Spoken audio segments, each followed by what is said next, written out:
Hi, Shane here. You're watching Sam for God, and this is Mark. Check her out. So hi guys, how you doing? Recently, I think actually about a week ago, Sugg, otherwise known as Zoella on YouTube, brought out a new book in collaboration with another author called McCulloch. I really hope I pronounced her surname right. This is the book. It's called The Magpie Society. It's got a really cool cover, and whilst I'm not the biggest Zoella fan, I have watched some of her videos here and there over the years. Every now and again she might post a video that I'm like, oh, that's interesting, I'll click on it, see what it's about. I've been very honest throughout my time on YouTube that I'm not the biggest fan of Alfie. I just think he's done so many problematic things throughout this time on YouTube that it's hard for me to respect him as a vlogger, as a person. But Zoella's alright. I've never had a problem with her vlogs or anything, like I said. I actually think, especially in the past few years, her content's become a lot more mature and she seems like she's grown up and is a lot more empathetic, a lot more understanding of the world around her. I don't know. She's the same age as me, you know, she's only a few months older than me, so I do find it interesting watching her every now and again. Anyway, so this book came out a week ago, and obviously when Zoella's first book came out, I don't even know when that was now, maybe about 5 years ago, Girl Online, that was a huge scandal, and I was never interested in reading it. Like, just from the premise of what the book was about, didn't appeal to me, and obviously with everything that came out about it, that made me even less inclined to want to read it. I've heard pretty bad things about that book. I don't think I'll ever read it, but like I said, in more recent years I've started to respect Zoe a little bit more, and from what I've seen, she's really bigged up this book. And obviously this got released around Halloween time, and she's a big Halloween fan. She's always said that she loves horror films and creepy stuff and Halloween stuff. So going into this book, even though I didn't think the writing was going to be phenomenal, because no offense to Zoe, but she doesn't come across as somebody who can write well. You know, obviously it was kind of proven that her first books were all ghostwritten, and she honestly doesn't read widely enough for me to even believe that she's widening her horizons, if you know what I mean. Like, the kind of books that she reads are all the same, and she's also like a millionaire, you know, she's got loads of money, she's got loads of time, and if she really truly wanted to become a fantastic writer, she could have taken classes in writing. She could have done so much to prove that she really wants to become good at writing. So I can't really take her writing necessarily seriously. I didn't have high expectations for the writing, but like I said, because I know that Zoe's a big fan of horror and stuff, I thought the plot might be really fun, so that's kind of the reason I decided to get this book. And I was just curious, you know, just by the looks of it, I felt like it would be much better than Girl Online, and also the fact that she's collaborated with another author, so it's two of them writing. And whilst I didn't really know much about Amy, I believe she has written quite a few books, and so I thought surely it's going to be quite a fun read, you know, not necessarily my kind of book, but interesting enough for me to want to check it out. And I finished this book last night. It was actually very quick to read, mainly because of the writing style. It's so simple, so basic, that you can just get through it within a few hours, to be honest. And I guess I thought I'd share my thoughts on it with you. I don't want to call this an official review, obviously. It's just my personal thoughts. I read a lot of books of different styles as well. This is actually my 69th book of the year. I'm hoping to reach 100 before the year ends. I don't know if I will or not. But anyway, I'm not an author myself, but I have a lot of experience in reading. I've been a reader basically all my life. So I have like marked little parts of the book. You probably can't even see it. Bits of it that I just thought were a bit annoying or I didn't like, or bits of it that I thought were quite good as well, I have marked. I'm probably not going to be able to go through every single thing that I've marked, but I'm going to give you a general vibe of what I thought of the book. The premise of the book, firstly, this isn't going to be any spoilers, but it's basically about a murder. You find out about this on literally the first page of the book. A murder's happened in this boarding school in the UK, and then there's this girl who's coming into this boarding school from America, and she's kind of a new student at this school, and that's kind of the start of the story. I don't want to say too much more, I guess. So for me, the first thing that I noticed is the writing style. Of course, it's very simple, it's very basic, there's nothing inspiring about it, it's not beautiful, it's not special, but it's also not necessarily bad. It's the most basic kind of teenage writing that you can get. Not my kind of thing at all. Like, I much prefer more beautiful prose and thought-provoking writing. But that brings me on to my second point, which is I'm not even sure who this book is targeted at, because the writing style is so simple. It almost feels like it's targeted at like a very young audience, maybe like 12, 13, 14-year-olds. But there's quite a lot of swear words in there, and like, I don't know, some things that maybe you wouldn't want slightly younger people to read. The characters themselves in the book are mainly like between 16 and 18 years of age. I didn't find that believable, to be honest. I felt like some of the way they spoke and stuff, I didn't feel like it was realistic. So I don't know, I'm just not fully sure as to who they were trying to appeal to, because it didn't appeal to me. Like, I'm 30 years old, I'm the same age as Zoe, and I didn't like the book. I didn't think it was for me. Anyway, despite the writing style being pretty simple and very basic, and there are some lines that I actually really thought were annoying. Like, literally on page 4 there's a bit that says "a voice," full stop.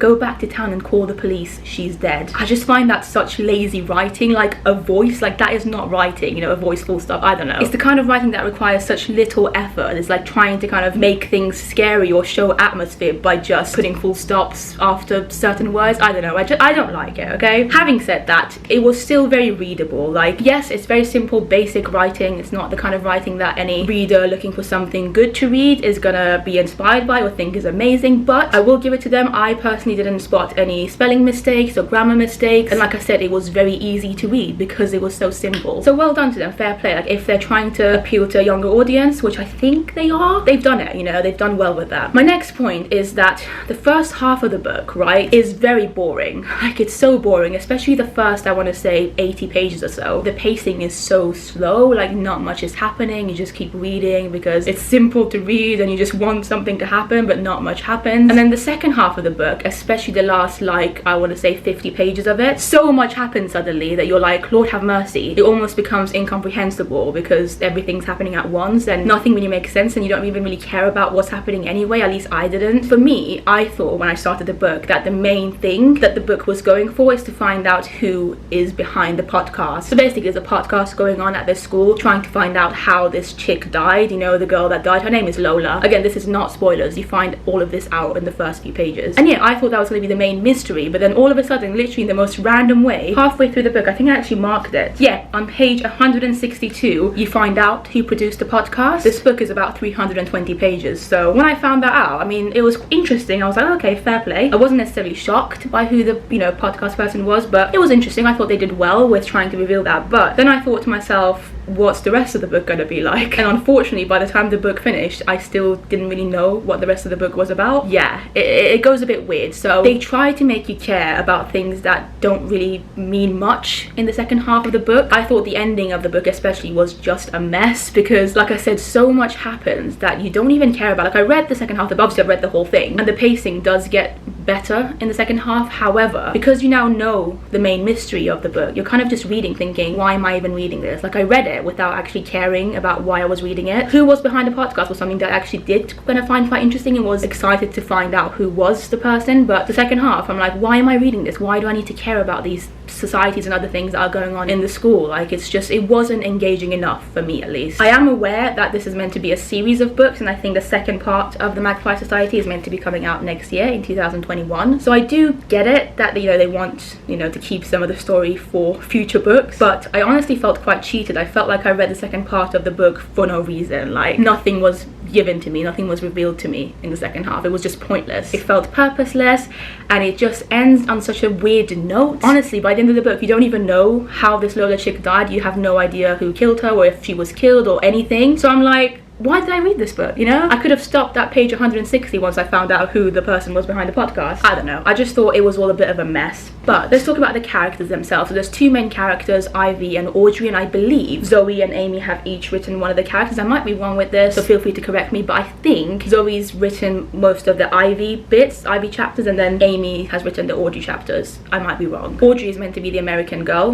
who's just started at this new school, and Ivy is meant to be this English girl who's been at the school for ages. I found Ivy so unlikable throughout, not even just in the beginning, because in the beginning she's kind of meant to be unlikable, but all throughout it, even by the end of the book, I was just like, I have no real likeness or love for the character of Ivy. Like, she's just a meh character. Like, yeah, nothing really made her stand out in any way or shape. Audrey, I thought, was a little bit more likable, but that's kind of what she's meant to be like from the start. Even so, though, I didn't love her, and I think it's because there's hardly any character development for her. Like, she's very boring. Both of the characters, the main characters, in my opinion, are so stereotypical of, like, typical teenagers. There's nothing special about them, to be honest. There are countless books with characters like them around. Like, nothing about them makes them unique or memorable. So it was a bit of a shame. Like I said, even though I kind of liked Audrey, I still didn't care enough about her to, you know, want her to succeed or anything. Like, if somebody told me that she died halfway through the book, I'd have been like, oh well, life happens. She doesn't die, by the way, don't worry. So yeah, the other characters as well, like I felt like almost every character that is in the book was depicted in the most stereotypical way that you can think of. There was nothing interesting about any of them. And one thing that I actually found a little bit annoying, like I understand what they were trying to do with it, but I didn't think it was done in the best way. The two main characters, they're white, they're very much white girls, but the authors make a big effort to try and kind of convince the reader that, oh, like this school is actually very diverse and there are other people there as well. And I you know, I applaud their efforts. I think that's nice, well done to them, but I don't know, I think this is the problem that we've had for so many years in writing and in media generally. You can't just put a random character and be like,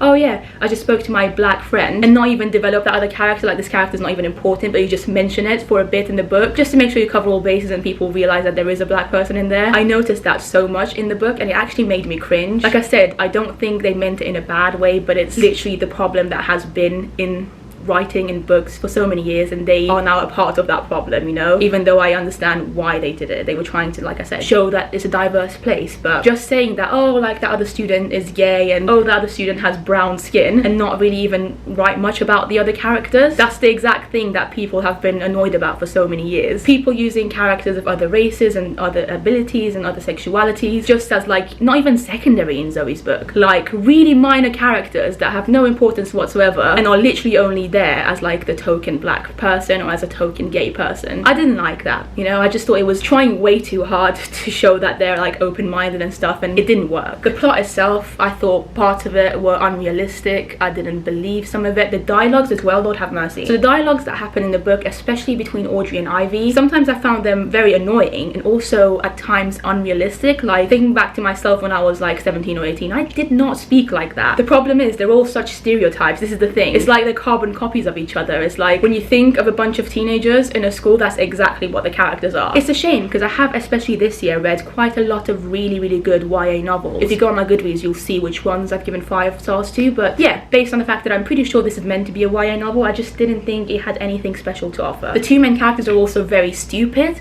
Like I just found them so dumb at times, especially when they're trying to solve mysteries and stuff. I'm like, come on, like it's so obvious. You're meant to be 17, 18. Don't pretend to be so dumb, please. There's a teacher in there that from the start I was like, are you serious? Like what are you doing with this teacher? Yeah, I don't know. There was not much to love about this book, unfortunately. I will say that the themes are good, you know. Some of it is about bullying and how that's wrong and stuff. I also think it's really good of Zoe and Amy to put like a little list of, you know, websites and places to contact at the end of the book for people who might be struggling with anxiety or depression or bullying. So that's, yeah, a very good thing of them to do. Well done. But yeah, unfortunately overall the story just left me feeling like, you know, I just wasted my time a little bit. There were bits of it that I enjoyed. Like I said, for me, the main mystery of like who was behind the podcast I thought was really fun, but then that got resolved so quickly and in a very weird manner that after that I was just literally reading because I felt like I need to finish the book, you know. I will also say that considering Audrey's meant to be American, some of the words that she uses I just thought were so British. Like I didn't believe that she was American at times, I'm not gonna lie, and then at other times I felt like they were trying way too hard to make her sound American. Like that was a bit cringy to me as well. Anyway, I gave this book 2 out of 5 stars on Goodreads, so if you would like to read my written review of the book as well, obviously go and check out my Goodreads account. It's not a bad book, right? And at times this book was closer to maybe 3 stars, but then by the end of it I thought the ending was so weird and confusing and just really badly put together that unfortunately I had to go back down to 2 stars. I probably will read the second book when it comes out because I'm just curious to see how they managed to continue the story, especially with Lola's death, because obviously nothing got resolved in this book whatsoever.